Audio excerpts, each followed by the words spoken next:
Good evening, everyone, and welcome to the January edition of DC604 monthly meetup. We've got a couple topics today. Lance is going to talk about QUIC, a quick chat about QUIC, and then I'll cover a couple of recent CVs that I found interesting that's not Log4j and definitely not as critical, but nonetheless not less interesting.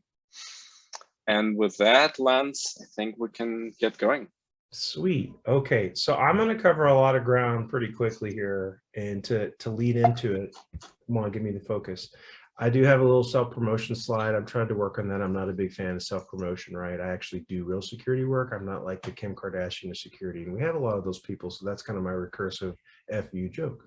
All right, so if you know me, you know that I like to talk a lot. I'm also a big fan of community. So for me, that means we actually build things, enable and help people. Some of that is not glorious or pays. I do that for free because fellowship and breaking bread, our knowledge and exchanging information with you is actually what I care about, which is why I'm in DC604. So you too can be better or just like me. Right?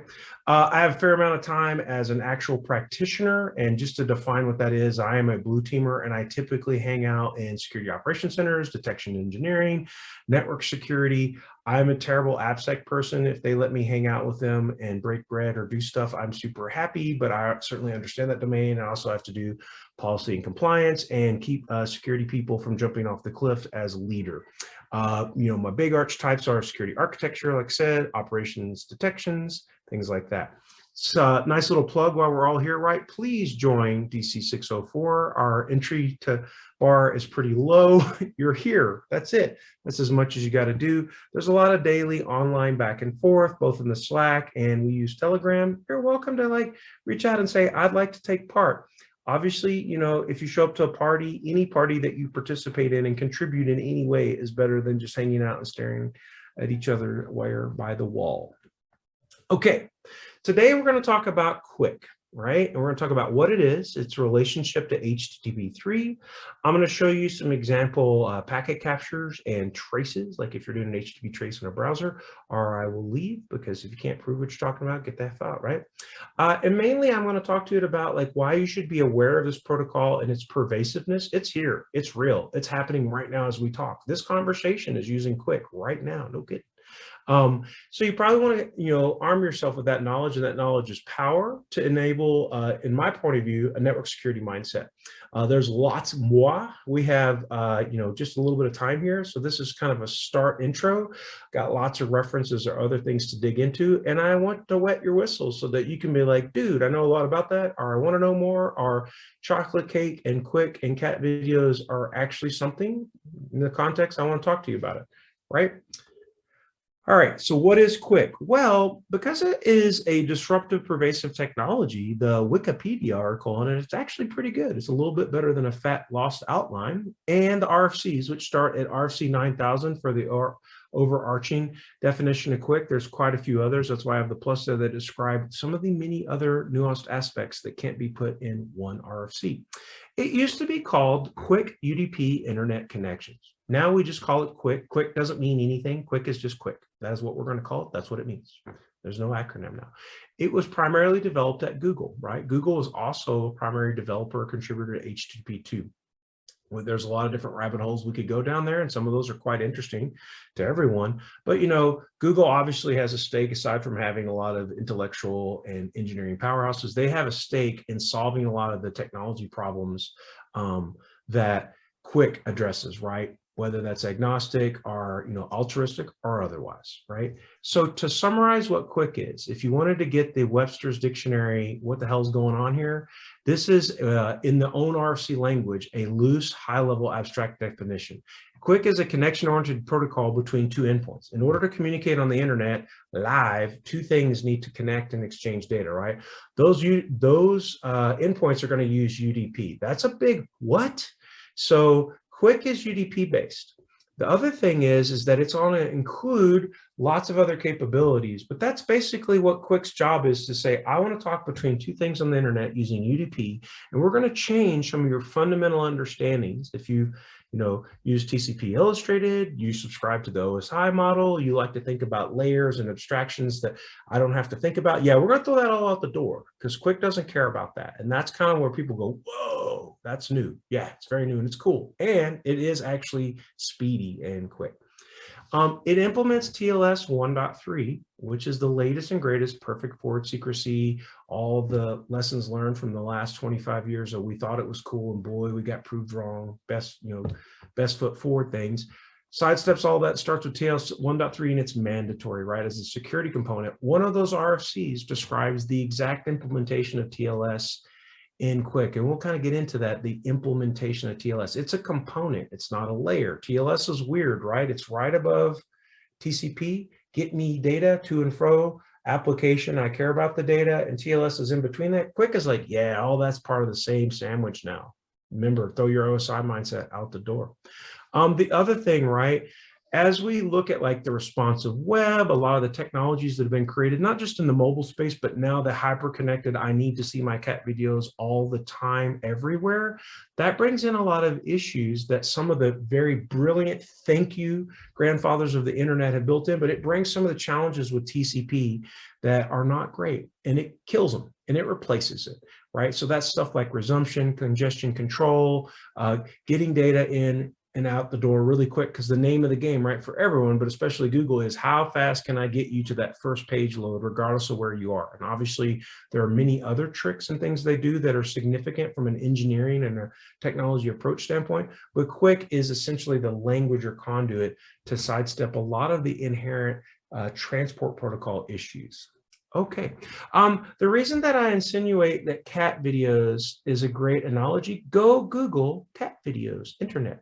A couple of reports have basically calculated by all assumable human knowledge, the vast majority at any given time of significant quantifiable data that's transmitted across the internet is actually cat-related data.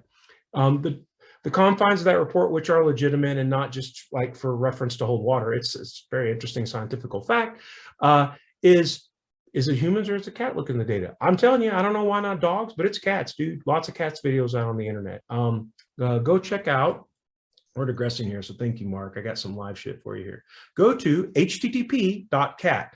Top level domain is http.cat. That's the domain. Check it out. It's a really cool service when you need to refer to cat things with status codes as a service. All right. So, Lance, when was like, since when did QUIC appear, or when did RFC? About 2012 is when the concepts that have been explored in this area saw the light of day. So QUIC existed before that, but the minimal kind of functional product that could be shared outside of Google or coalesced with other technologies, and they said that's pretty good, was 2012. And so if you think about the way that software is actually written today, and people that are software people can keep me honest on this, but like the majority of software, everything is an application in a browser, and it all sucks. Everything's a browser now and it sucks. But the benefit of that is, right, is there's just a few key players that control that very vast and complex domain object model, way more complex than an operating system, right? And they can implement and experiment and roll out at a velocity that not only takes canned software and SaaS software, but like a lot faster. So Google, when they almost had like a fart of an idea, had it in their browser as a very safe experiment. And then really quickly, if you're like, look how it works, look how well it's working, look at the adoption of how it's working. That is pretty hard when you're standing on Fortress, not in my backyard, when that data is overwhelming. So all major browsers support QUIC now, and that started in 2012. All major Google services, no shit, support QUIC, right? For the after. Yeah, I was gonna say, like, when did Chrome start supporting this? Because like I remember seeing UDP port 443 and wondering what that's about. What is that? Are you guys being like years ago? That's it. It's years ago. 2012 was when that shit was like, if you wanted to do it, ain't no big deal, right? And so imagine this conversation for a lot of people. I remember talking to people in 2012 going, TLS is going away. It's getting rolled into an application level conversation outside of the kernel. All the stuff that you think you know about connections, true, but now at an application level in your browser by Google. And they're like, ah! I'm like, it's already here. It's already happening. And they're not the only ones. Why? And, you know, still to this day, vendors that have a stake in this game of telling you what can happen and what not going, they're still catching up. And that is because our potential marketability, they're not going to evolve. The velocity of features going through a browser will fast outweigh other people's ability to understand it. That's why we're here today. I'm not trying to scare you, but like, it's here today. It's already there. It's done. So tune in, man. Like, just like people ignored Active Directory for 10 years and like, it's LDAP. I'm like, no, it's not LDAP. And you need to pay attention. All right. So we're still screwing around with that. Dana, what do you know the details of that CVE that you pasted? It's QUIC related, I'm guessing. Yeah, with new user land, we're in charge of all the details. Oh, nice. Non-abstracted, yeah. Lots of issues that can happen where things get out of order or all the goals we wanted to accomplish didn't happen the way we wanted to. So that, like, one could argue that the adoption of it will ultimately flush these things out, but not natively. We have to test and we have to validate these things.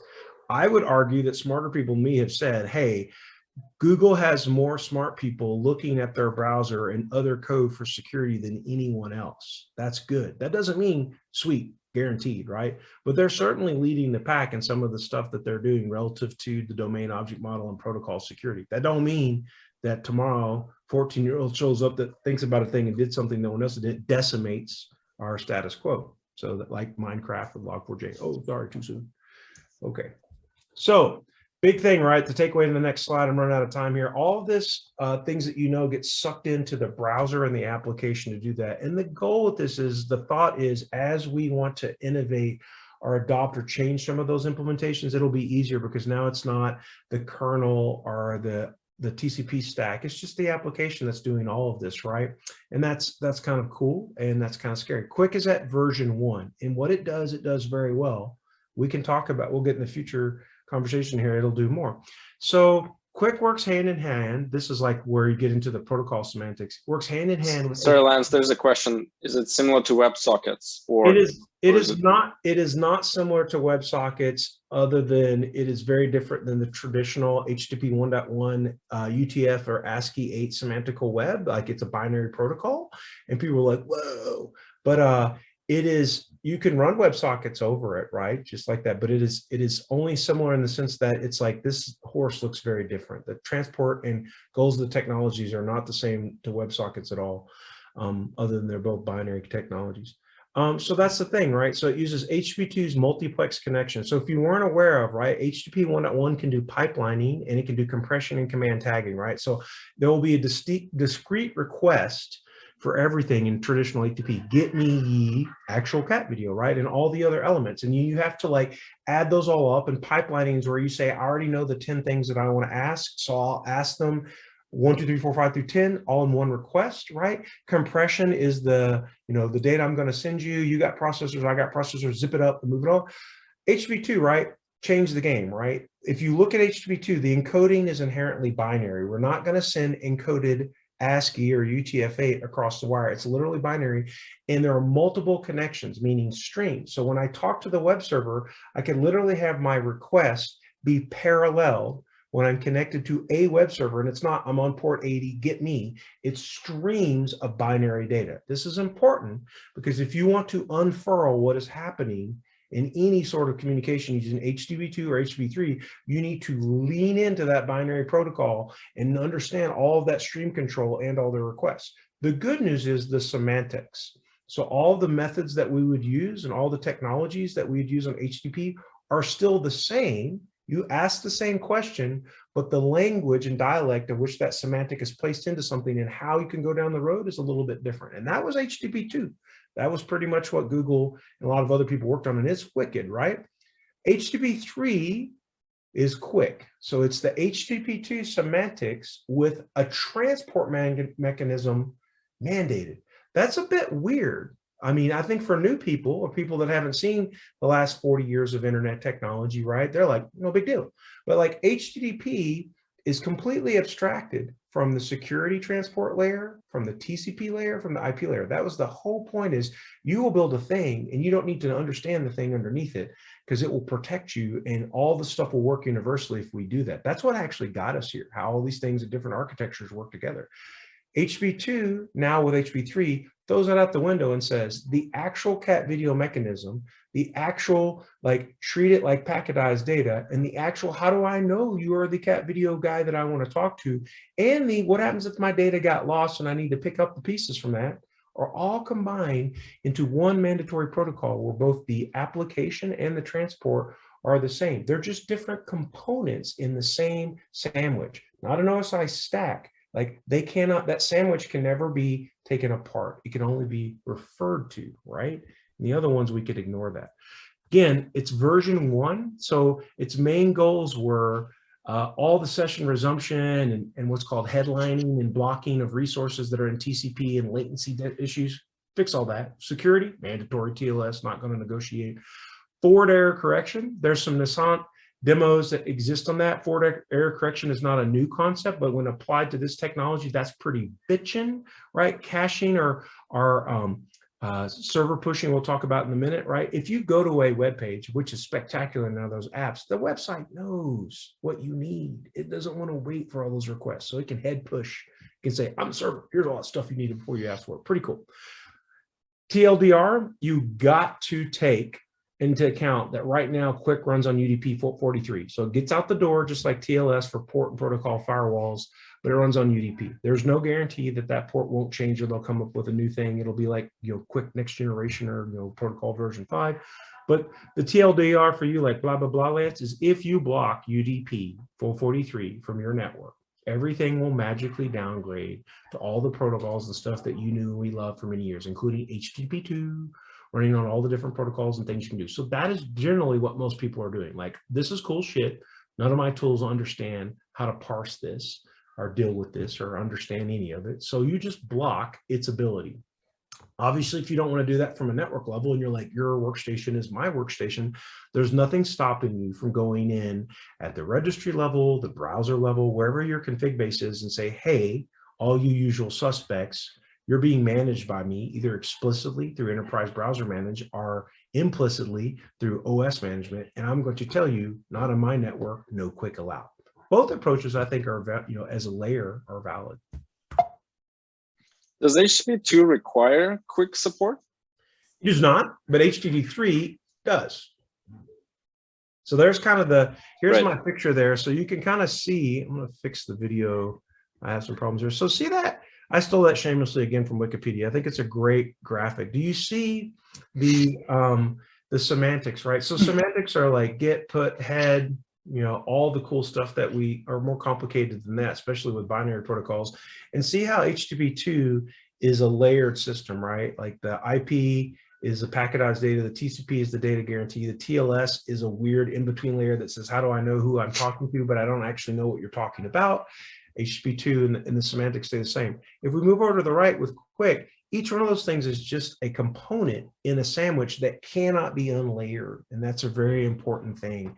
And that, for some people, they're like, but dude, TCP is the way. Trust me, the implementation that they've done, they've shifted the burden to the browser. And that means the application figures out all of the things that we traditionally would expect the underlying OS or kernel to deal with. It does it all. But as I think Dana kind of pointed out here, that also potentially, well, there's no potential about it. It changes the attack surface, right? You're now going to go after the browser to get into some things that traditionally would be an OS primitive that you go at. Could be interesting. Lots of debate there. I kind of covered this already, so I'll move past it in the interest of time. It's a binary stream protocol. So if you tapped QUIC or HTTP2 or 3, you're not going to see your normal HTTP like, hey, this is not encrypted. Why can't I look at it? It's because it's binary. It's data, but it's encoded. That's cool. That's not encrypted. With QUIC, it will be encrypted, and we'll talk about that. Server push, I talked about, multiplex, and all that stuff. Hey, all major browsers use it. 24% of the top 10 million websites. I put citations in there. You don't have to go find those, but they're quickly Googleable. You can click on those blue links when you get the slide deck and be like, oh yeah. And it's like endless wiki, right? You find one link, you can find 20 other things that will back up my data. I got ahead of myself here. Okay, So we can look at QUIC video. If you're not familiar, there's a weird ass artifact on browsers called Ssh Keylog. It's back from the old Netscape pluginal format called NSS. Everything honors it, including Chrome now. Simply put, if you set this environment variable on your computer, Mac, Windows, or Linux, it gets a little bit weird on Windows, but it'll work. And then you restart your browser from scratch, which nowadays you're like, you want me to kill all of my browser process? Like, dude, I got a lot of shit going on in there. Well, if you do that, or you launch a new process for this, what it'll do is it'll write the session keys that are used from encryption to a file that you've defined as that variable. Simply Should that be SSL keylog? It is. Oh shit, you're right. Lance doesn't ever type. Let's fix it now, dude. Let's do it. Let's go. No, sorry, that's the link. Sorry, guys. You're right. God dang, now I can't edit a link. It's trapped forever. Sorry, we'll have to come back and I'll fix it. Good catch. Sorry, you caught me. I was drinking beer last night and trying to have some real slides, and my quality went down, but the beer went up. I do it all the time. I know, it was like I was happy, but you called me on. It's like, Lance, name, bad quality. Yeah, so check that out, because what happens with TLS 1.3 or PFS, right? You can have the original private key from the server, right? Most people are not doing mutual TLS. You should do mutual TLS. That's a different story. But that's not the key that's actually used for the session, right? And those session keys are ephemeral or temporal, right? So they may not be living around valid very long if you just go get your cat video in 2 seconds and walk away. But my point is, you can log that key data to a file, and Wireshark and lots of other tools have native support for that, where literally if you point it to it, that means the same network streams that you're capturing at the stack level become unencrypted. If you don't want to do that, because maybe you don't want to use some network security monitoring tools or network tracing tools, use the browser. The developer tools in the browser are awesome, right? But maybe that's, different problems, different ways. So what I'm showing you here is an HTTP3 protocol in a Wireshark window. There's the fun fact there for efficiency. You can't see this if it ain't decrypted, because HTTP3 must be in QUIC, and QUIC must be TLS 1.3. So what I did there is establish a session to actually go get a cat video and showed that to you here. Here's a zoom out on that a little bit more, and I actually use Cloudflare's quick test. I know we talked about Google, but Cloudflare is the other person, rightfully so. Fastly, local company, does a lot of work in this space too. They have a "Are you using QUIC in HTTP3 test my website?" So this is me showing you what the browser's network trace looks like in parallel to the actual PCAP at the same time. Couple things, right? A lot of native network security tools that you could pay money for don't support this. You could throw rocks at me and they would hit me, because I work for a company that's in that boat, and that's why I'm very passionate about that and working on things to fix that problem. But, open source moves fast. So a great example is Corelite's product, which, they make a commercial version of Zeek. They have support for this, and they've open sourced their contribution, meaning you can go out to the GitHub and enroll your own if you want to. It's pretty cool. Suricata has a beta support. It was not going anywhere, and in the last 2 months, for whatever reason, it started going really quickly, probably because they're underfunded and it's a volunteer labor of love. If you sling code and you got some love to share, I'm sure the Suricata people would kill you with beer. All right. Why do we care about all this, and why have you been listening to Lance's stream of consciousness? Thank you very much. It's risky to not understand the adoption and use of new technology, particularly when that technology is already pervasive and used probably far more than you're aware of. It's not a corner case. It's like, dude, it's here and it's being used right now. If you launch any of the major browsers and go to any of the major services, they use QUIC because they want it more better, more faster. This is synonymous. I know Fred's on the call, so I had to pull this out here. This is like if your tools only speak English and in a room full of people speaking French, it's going to be a bunch of shit. You're not going to understand anything. That's important. Context or understanding things is very important, even if you have a hard time following me because I speak too fast and I can breathe and talk at the same time. Okay. So I already covered it. Block UDP 443 outbound. Use protocol conformity or detectors. There's lots of cool stuff that says, I don't know how to parse QUIC, but I can tell you that this ain't all the other cats and dogs that I should be looking for. Kill it. And that's what we typically call app ID. That's not unique to the swim lanes that I usually swim in. There's a lot of cool protocol conformity systems that say, well, I can identify QUIC, I just can't do anything about it, right? Pretty standard data structure. That's it. Oh, sorry. no one's gonna die if you downgrade to the old cool stuff, right? You'll probably be, people be like, man, security. There's actually some valid use cases for why you need immediate resumption, fast page load. But like, if you're not in those kind of, we build e-commerce sites or web services at scale, and speed is money, literally speed is money, not just a nice to have. If you're like humans going out to the internet and general office productivity, no one's going to die. You have to beg the question though, if you're not doing that, like holistically understanding it, what do they do when they're not on your network, right? Or on a network transport that you control? They're going to revert back to QUIC because technology is going to do what it's got to do. All right, I got all my references here. I'll leave those in the slide. They're not for you for reading, they're for you to consume.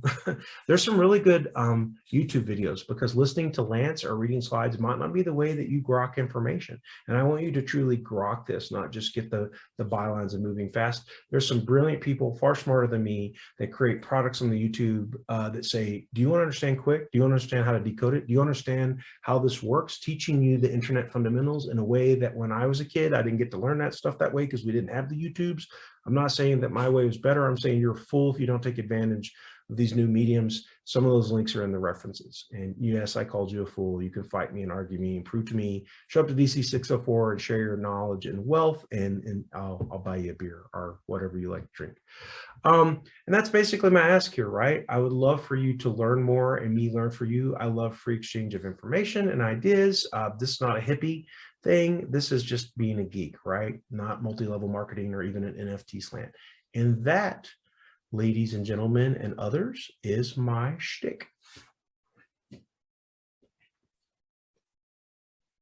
The recording will be very helpful because you can either speed it up or slow it down or skip ahead as you see fit. That's for the 24-second attention span people in the audience. What do you mean speed it up? It's unspeed-upable. There was a question. I was under a time constraint, and I think I made it by 34 seconds, even though we started 3 minutes later.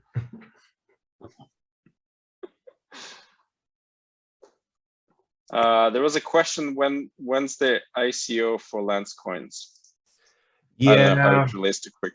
I think I'm no stranger to how I feel about that. I'm kind of like Warren Buffett. I'm not like cool like him, but I don't lean into technology that I don't believe in or understand. That doesn't mean that it's not believable or understandable. That's just not where I'm at. So no.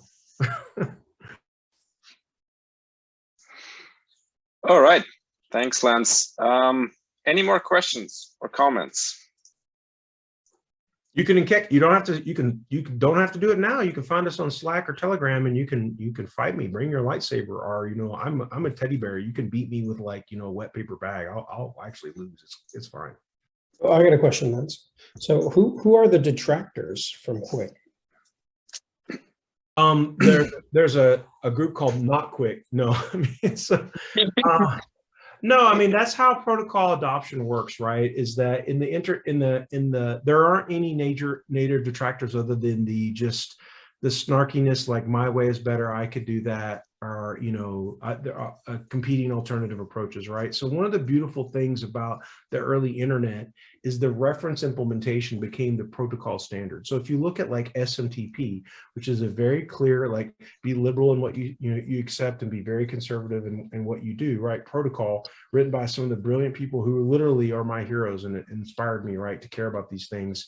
And we're literally standing on their shoulders. These are people that, commercial interests are like, why they did it was purely from scientific and research basis needs, right? Pure research by and large is dead in a capitalistic society. I would argue that in other societies it struggles as well. That's fine.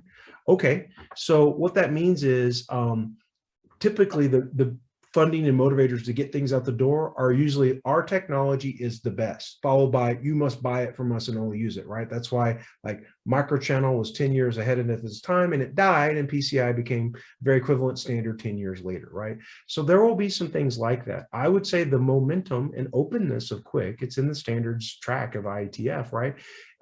Kills a lot of the Google, they're not the only one that contributed to it, but there will be other people that will participate in it.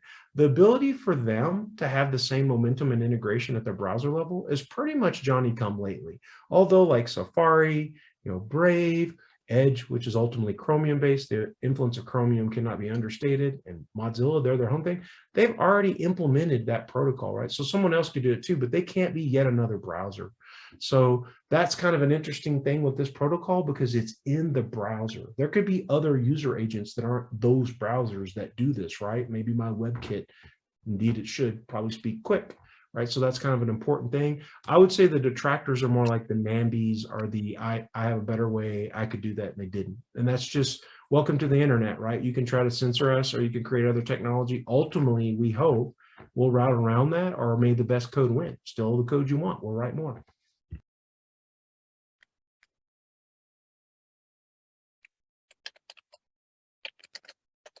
Can you elaborate a little bit more? Like you alluded to the fact that the browser was now kind of handling that aspect of the network stack.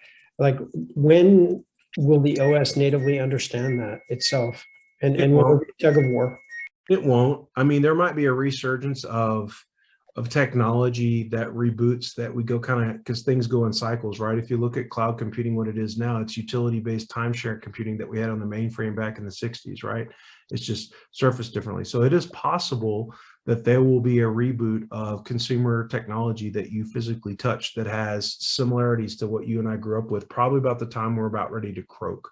But I think it's safe to say now that where your terminal access to the somebody else's other computer, it's getting increasingly commoditized and system on a chip. And if they can do this in the application level, I don't need it to do anything but be a stupid conduit like a faucet of water. I don't need it to have any smarts. That's not the same for server infrastructure, where, you know, convergence of massive amounts of compute cycle will be the same. That's why you have hyperconverged. But yeah, I don't see this going down the stack, because the people that are making the work and where they want it and why they want it, it's right where they want it. There's some security benefits in that too, but only when the maturity of equivalent security models come in too, right? So now the sandbox is the box. There is no other. Right now, the DOM is the thing, and it has already surpassed the complexity of, say, Windows operating system. The domain object model in Chromium is inherently more complex and harder to troubleshoot, in my opinion, than the operating system. It's a little bit of a matrix problem to get your hand on it, which is weird because it is completely abstracted from the OS. So you think you'd be able to do ghost in the machine. That is beyond probably my area of expertise, but I esteem to be aware of those things, because if you're looking for someone else to hand you a solution or explain that to you, they will be selling you snake oil and, you know, zero trust, blah, blah, blah crap until you run out of money. You won't be any smarter for it.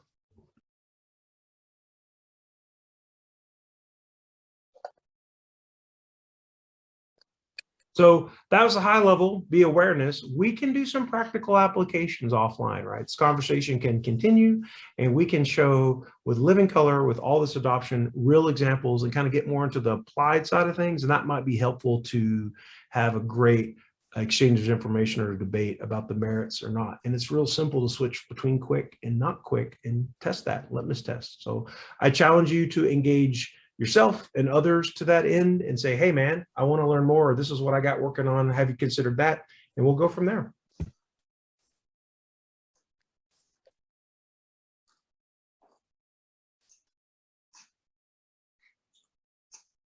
Dana had a comment that it might make a great exfil channel. They do. And that if you curl apparently supports it. Oh yeah, curl's awesome. It literally is, like, everyone talks about Netcat. Curl is really the Swiss Army knife, man. It's freaking awesome. All the weird quirky.